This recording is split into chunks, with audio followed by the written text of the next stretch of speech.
Look at your career, they say, Lauren, baby, use your head. But instead I chose to use my heart. Now the joy of my world lives in Zion. Now the joy of my world is in Zion. This is amazing. I'm so excited. Safe I'll be in the arms of my bed, wrapped up by a cordial celestialese.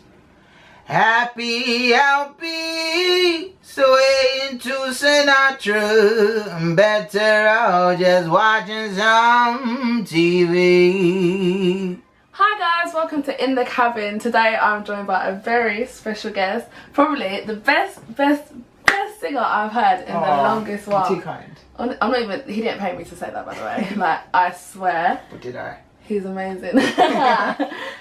Cristen, guys, welcome to In the Cabin. So tell us about you. How old are you? And when did your love for music, how did it start?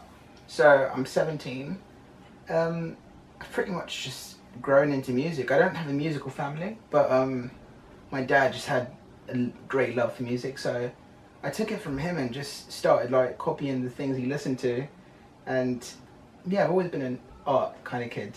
Cool. So, what type of things did he listen to which has now like inspired your sound? he listened to a lot of Michael Jackson, Stevie Wonder, The Supremes, a lot of old stuff, and Lionel Richie. Yeah, your dad had taste then. yeah. He loves soul music. Yeah, nice. You definitely have a very soulful voice. Thank you. I can see where that came from. So you're 17 and you have honestly an amazing voice. Like, how come the whole world doesn't know about you yet? Oh my god, I'm trying, you know. I'm just trying to get my music out there and like just getting attention, and yeah, all I want is just to be like have a stable job in the music industry. I don't want like a big sort of thing going on. I'd be grateful to have that, and that's it. Yeah. When did you start pursuing music? Right after I left secondary school, right when I joined Access to Music. So was it a thing where you thought that you could only start music once you'd left school behind, or did you ever consider doing both at the same time? Yeah, I couldn't. I think it's very hard to be in secondary school and try and do music on the side, because secondary school is literally full time, like to the max, and you don't have time to do gigs. You don't have time to, prepare your songs. All that needs to happen in a long period of time, and that's what went for me, I guess. Did you do music at secondary school? I did music up to year 9. When I moved schools, yeah.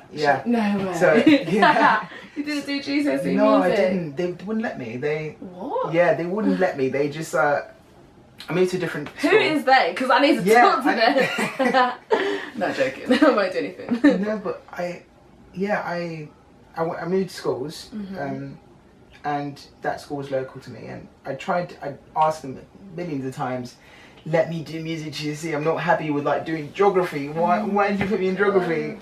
But they wouldn't. They just like made everything seem so complicated. They told me that there was no space, yet they put a person that was newer in, and it's a big mess. But yeah, I didn't do it. Oh gosh. So you mentioned how your dad always mentioned having a backup plan. So how supportive are they of your main goal of becoming a musician? Oh, I'm so lucky to have such supportive parents. My dad, despite being logical and like talking about backup plans, he's just so supportive. He's literally on it, and so is my mum. My mum supports. She's my biggest fan, literally. I can imagine. Yeah. I'm so grateful for that. That's good. Oh, that's lovely. You started pursuing music after you went to secondary school. Yeah, right? So can you tell us your journey from then until now, where you're at now? Okay, so towards the end of secondary school, I was because my friend was involved with XLP, that's when I got involved with XLP too, because she brought me along all the events that they had going on, etc. What's XLP? XLP Arts is a charity that helps young, disadvantaged, young people around London, I think England. But yeah, they basically offered me gigs. They developed me and taught me a lot of things about music business, and yeah, it was great. And then after that, because XLP had a lot of events that were not hosted, but held at Spotlight, which is like a youth organization kind of type of place. That's when I met the Spotlight Sounds people. The Spotlight Sounds is a record label, and they sort of offered me a place, and which I'm really grateful for. And from that, I started to record my own music with them, and just develop myself again. That's when I also joined. Oh my gosh, this is going. Keep going. I was gonna get this ready. This is like grab the popcorn and just like. No, everyone's loving it. Don't worry. So from Spotlight Sounds. While I was doing Spotlight Sounds, that was the time I started secondary school.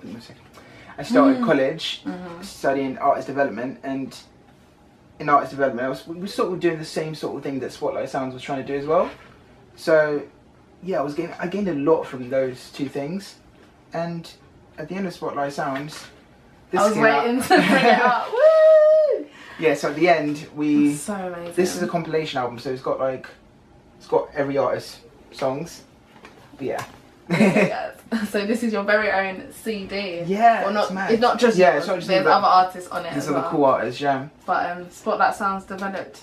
Yeah. How did it take? It took us 1 year.